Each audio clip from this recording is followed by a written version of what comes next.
Aqui é o Og Ibrahim e este é o MS Cast, o podcast do MS Conecta para você salvar na sua playlist.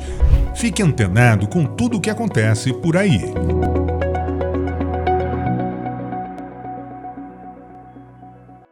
Olá, caros seguidores e leitores da revista CG City, também quem acompanha o MS Conecta. Esse é mais um podcast do nosso grupo, o MS Cast. E hoje nós vamos falar sobre economia. É um tema que muita gente não domina, mas a gente vai tornar esse tema um pouco mais didático para você entender o que acontece com a economia do nosso país.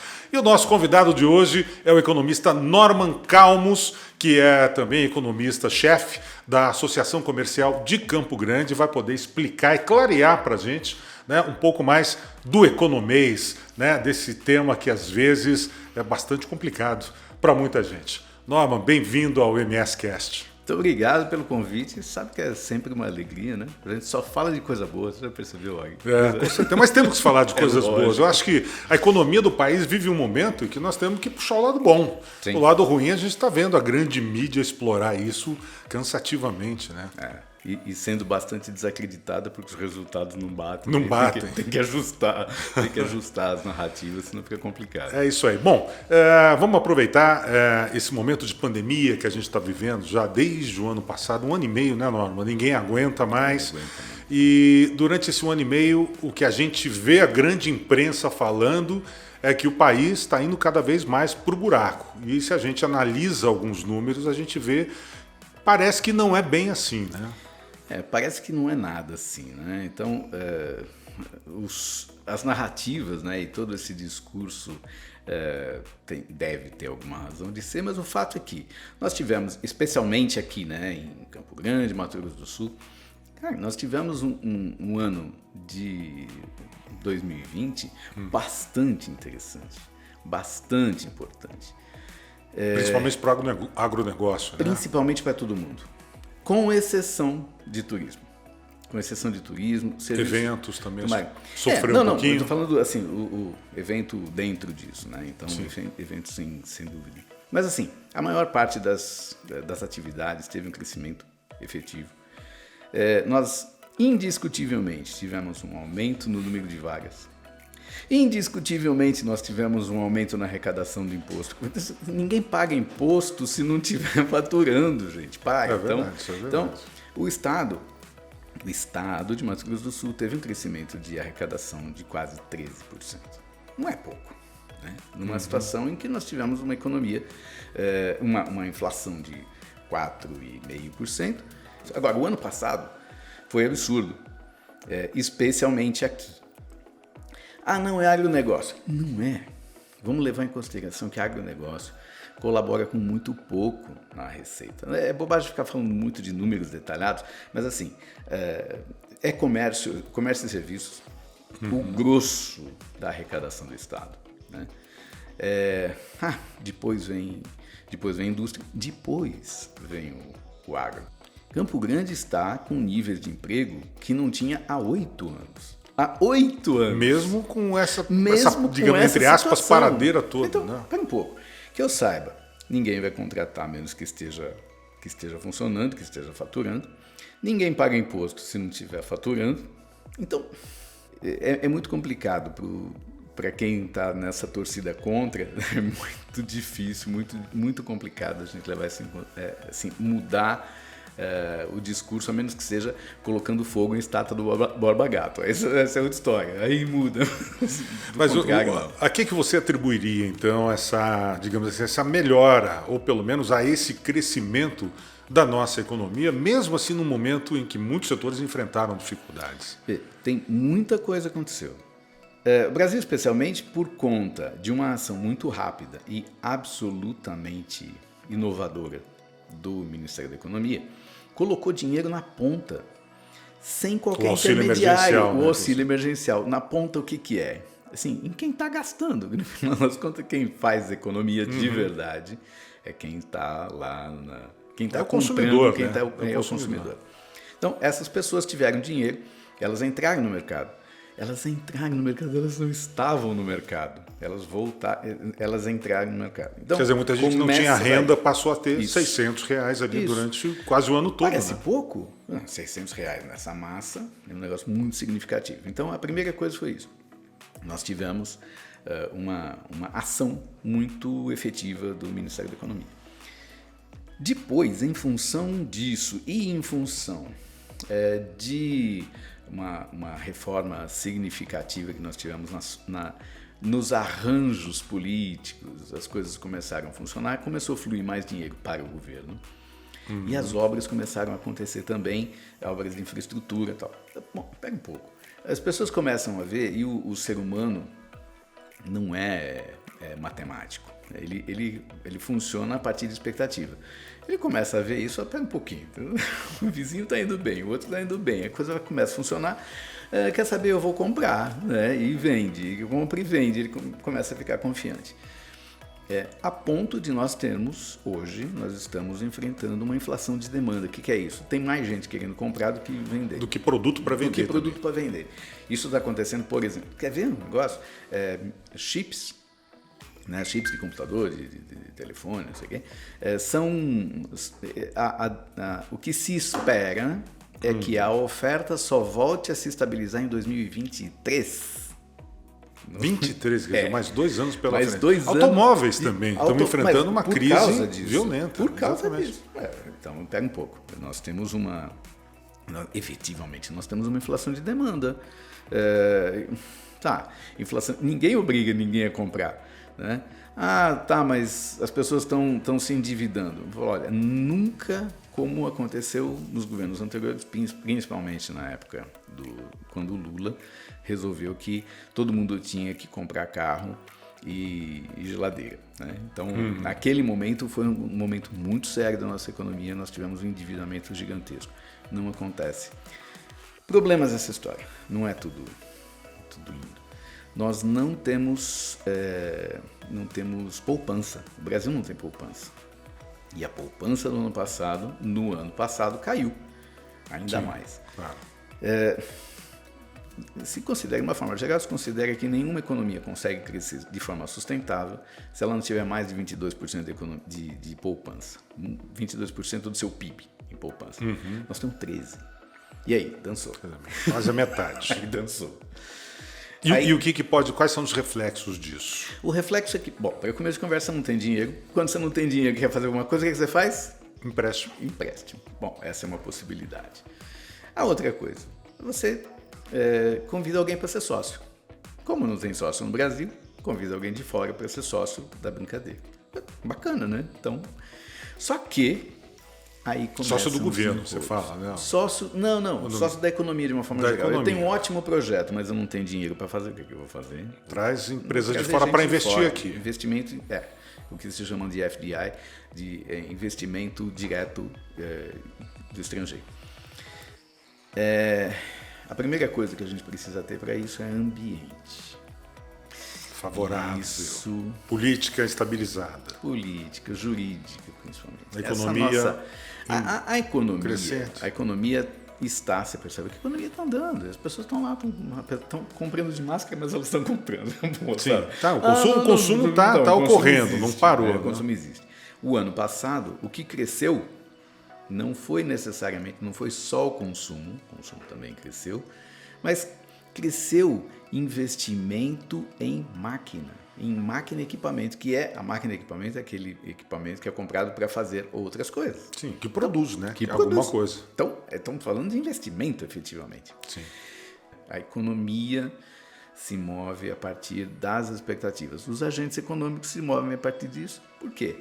Porque nós somos agentes econômicos. Se a gente acha que está tudo bem, a gente vai lá e gasta. Se a gente está com medo de perder o emprego, a gente não vai gastar. A gente segura a onda. Segura a onda, sabe? Então, assim, dando uma pontuação para essa questão da economia, de 0 a 10, como é que você classificaria a economia nesse momento de pandemia que nós estamos hoje? 7. 7. Está bem acima da média. Estamos bem. Está acima da média. Não, assim, porque a despeito de qualquer coisa, as coisas estão andando. Problemas que a gente tem já que estão e impressionantemente estão sendo enfrentadas. A reforma tributária, Então, a reforma tributária. Bom, agora o Senado está ressuscitando uma proposta de unificação dos impostos. Não é a proposta que eu acho que deveria ser interessante, mas assim, não importa. O fato é que estamos falando a respeito de temas que eram tabus. Nós sabemos que... E mexer em alíquotas, impostos, imposto de renda, e agora está tudo em pauta, né? Pior do que alíquota é pensar em simplificar. Porque o que você tem de burocracia para controlar a arrecadação, o que se gasta com a burocracia, na hora que você simplifica, não é que o brasileiro não queira pagar imposto. É que é muito difícil, é muito complicado. Então, nessa situação, se a gente consegue simplesmente dar uma ajeitada para que seja fácil, que as pessoas não tenham que gastar mais tempo pagando imposto do que trabalhando, já melhorou muito. Nós já melhoramos. Por isso que eu falo, temos condições de melhorar ainda mais. Tem muito e não precisa de muita coisa. Eu estou me surpreendendo. Não pensei que fosse conseguir mexer este ano, principalmente. Mas está acontecendo. Está indo bem. Bom, nós começamos o ano, né, com uma taxa Selic em torno de 2,5%, foi subindo, está em 4,75% hoje. O quanto isso é bom ou ruim para o Brasil, ou ter uma taxa muito baixa, como estava no começo do ano, ou ter uma taxa que está se elevando ao longo do tempo, há uma promessa de se aumentar ainda mais esse ano. O que isso causa na economia? O que é melhor? Ter uma taxa de Selic baixa, onde você tem crédito a custo mais baixo, ou ter uma taxa Selic alta, onde você, de uma certa forma, impede a inflação, porque você está contendo um pouco digamos assim, o consumo e a busca do crédito? Bom, então, para que serve, né? Selic, né? Para que... Então, é a taxa básica que está sendo paga pelo governo. Isso tem... Toda vez que você cresce a taxa básica, você gera uma pressão maior sobre o caixa do governo. Por quê? O governo leva do nosso bolso direto, sem qualquer coisa, sem discussão. Ele leva 1/3 do que a gente produz. 1/3. Nós estamos acima do Canadá, dos Estados Unidos, da Colômbia, do Chile, do México. Bom, que eles têm abaixo disso. Mas tá bom. O problema é que esse terço que eles levam, que o governo leva, não é suficiente. Então ele tem mais 8 pontos percentuais do PIB que são comprometidos com juros sobre as dívidas, né? Então é uma bola de neve. Por que estou falando isso? Porque é sobre esses 8% que a Selic incide. Então, o governo vai pagar sobre este valor que ele tem que pegar emprestado no mercado, ele vai pagar uma taxa mais alta se ele aumentar a Selic. Isso é o ponto negativo da brincadeira. O que os economistas pretendem é sempre a neutralidade dessa taxa. Quando nós tivemos uma taxa muito baixa, por que é que foi uma taxa muito baixa? O mundo inteiro estava com uma taxa muito baixa e fez isso em função de políticas chamadas anticíclicas.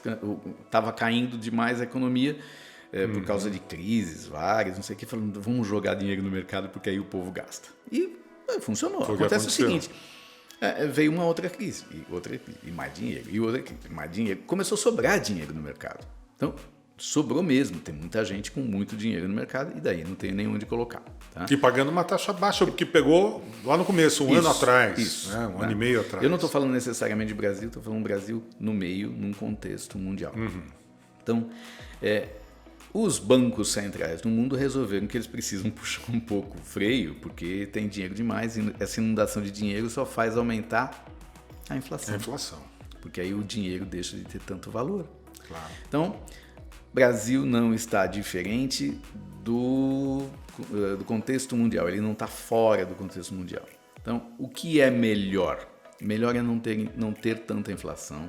Um pouco de inflação é bom. E aí tem um negócio engraçado.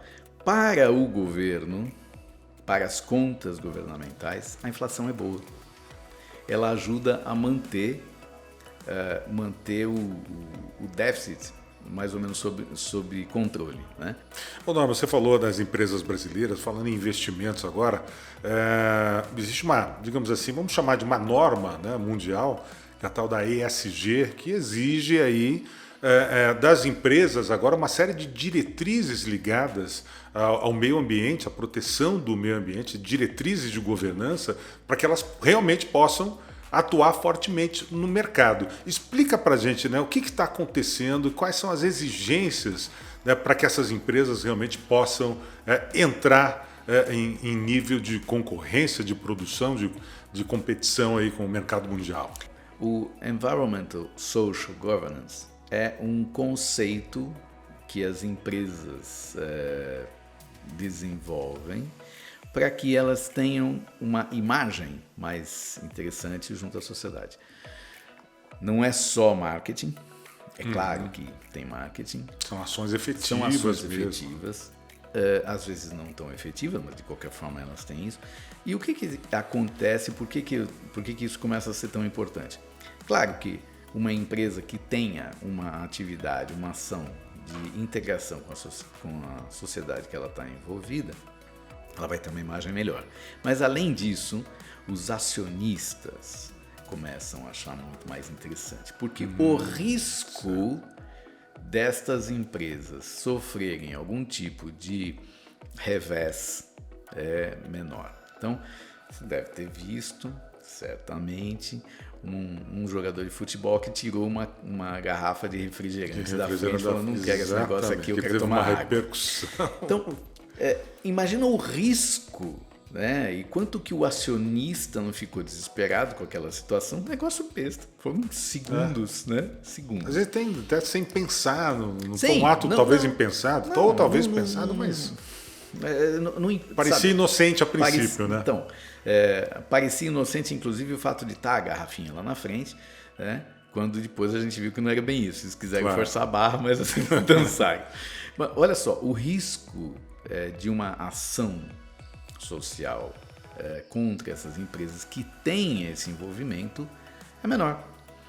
Vale, vamos lembrar do que aconteceu, né? No rompimento de barragens, não sei o quê. Então, imagina o que a Vale perdeu, o que o acionista da Vale perdeu, né?